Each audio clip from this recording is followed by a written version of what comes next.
Tunaingia kwenye upande wa neno la Mungu ambalo ujumbe ambao Mungu wetu amenipa leo nikaweze kufikisha mbele zenu. Kwa hiyo ninaomba tusikilizane kwa ajili ya kusikia ujumbe ambaye Bwana ameachilia siku ya leo, tuweze kusikia kutoka kwake. Kabla tujaingia kwenye neno, ngoja Urejesho TV, habari njema kwa wote. Urejesho TV, habari njema kwa wote. Baba yetu na Mungu wetu, ninakushukuru kwa wakati huu Bwana ulionipa neema hii na kibali nikasimame nikanene neno lako. Baba, ukaniongoze Mungu wetu. Roho Mtakatifu ukahusike juu ya neno hili. Yote nitakayoyanena yakatoke kwako, na kila anayesikia neno hili Bwana likaweze kuwachenga na kutuimarisha, tukaendelee kukujua wewe zaidi juu ya neno hili. Ukaendelee kunifunulia mtumishi wako yaliyojificha, kwa sababu yote ni ya kwako nitakayoenda kuyanena. Yaliyo ya kwangu na mawazo yangu yakanyamaze kimya. Roho Mtakatifu ukachukue nafasi sasa juu ya neno hili, katika jina la Baba na la Mwana na Roho Mtakatifu, amen. Basi kama nilivyotangulia kusema kwamba ni wakati ambao tunaingia kwenye neno la Mungu. Kwa wale wameandika ujumbe, andika ujumbe ambao unasema usichanganye vazi lako. Ujumbe unasema usichanganye vazi lako, usichanganye vazi. Tutaenda kujua maana ya vazi. Kila mtu aliokoka analo vazi, au hata ambao wajokoka pia wanao vazi wanavaa, lakini kuna vazi ambalo kila mmoja Mungu ameweka juu yake, na hilo vazi lina maana ulilolivaa. Kwa hiyo tunaenda kuangalia ujumbe huo ambayo Bwana anasema nasi. Tutasoma pale Marko 2 mstari wa 21. Marko 2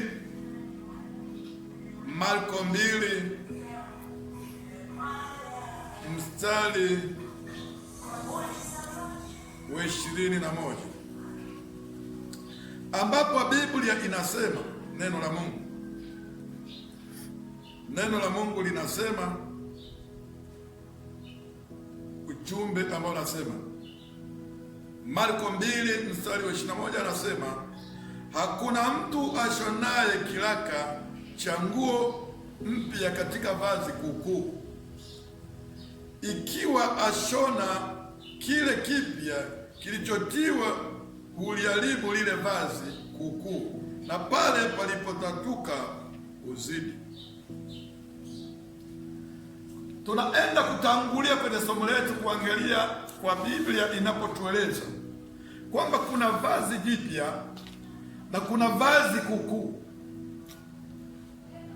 kama vile ambapo Biblia inapotueleza kwamba sisi zamani tulikuwa tukiishi katika matendo mabaya, lakini Yesu Kristo akaja akatuingiza katika pendo lake, akatupa vazi jipya.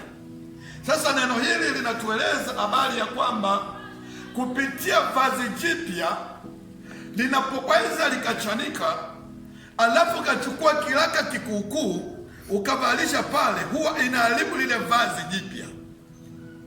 Kwa hiyo waliokoka tayari tuna vazi jipya ambalo tutakiwi kuchanganya na habari ya vazi kuukuu, kwamba leo uko kwa Yesu na kesho uko kwenye mambo ya dunia. Kwa hiyo maana yake ni kwamba unakuwa na vazi jipya, alafu kupitia vazi jipya unachukua vazi lio kuukuu unabandika kiraka. Kwa hiyo tunapoenda kuangalia kwa namna hiyo, naamini utanielewa wewe na mimi, utanielewa leo kupitia hili somo.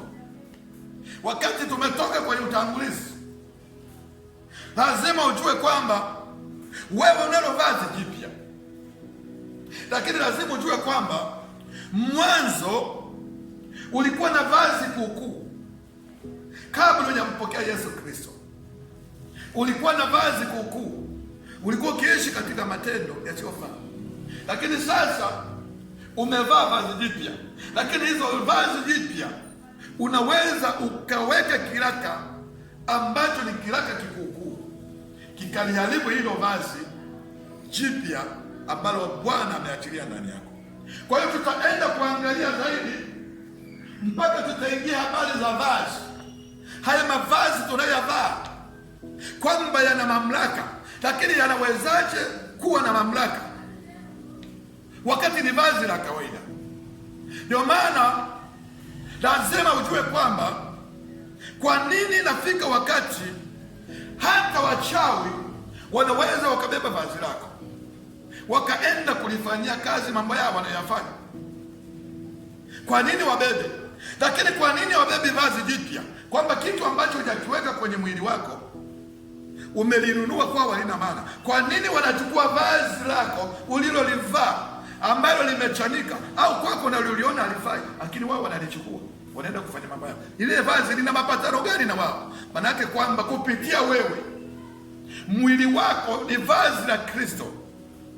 Sasa kupitia vazi ambayo ni mwili wako, ambayo Biblia inasema sisi ni hekalu la Bwana, manake ni kwamba Roho Mungu anaishi ndani yetu. Kwa hiyo hilo vazi hata la nguo ya kawaida unapolivaa kupitia jasho lako, tayari ni vazi ambalo linakuunganisha katika utakatifu. Bwana Yesu asifiwe sana.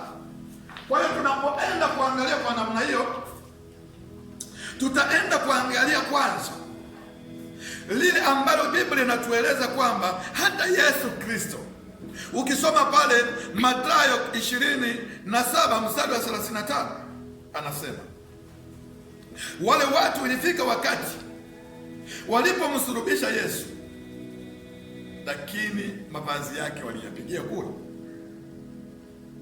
Mathayo 27 mstari wa 35 anasema walipokwisha kumsulubisha waligawa mavazi yake, wakapiga kura ili litimie neno lililonenwa na nabii, waligawa nguo zangu kati yao, na juu ya vazi langu walipiga. Biblia inatueleza wakati Yesu wale watu walipomkamata wakimsulubisha, ilifika wakati wakachukua mavazi yake. Wewe unaweza ukayaona ni mavazi yaliyochanika, unaweza ukayaona ni mavazi yasiyofaa, lakini wale watu waligundua kwamba vazi alilokuwa nalo Yesu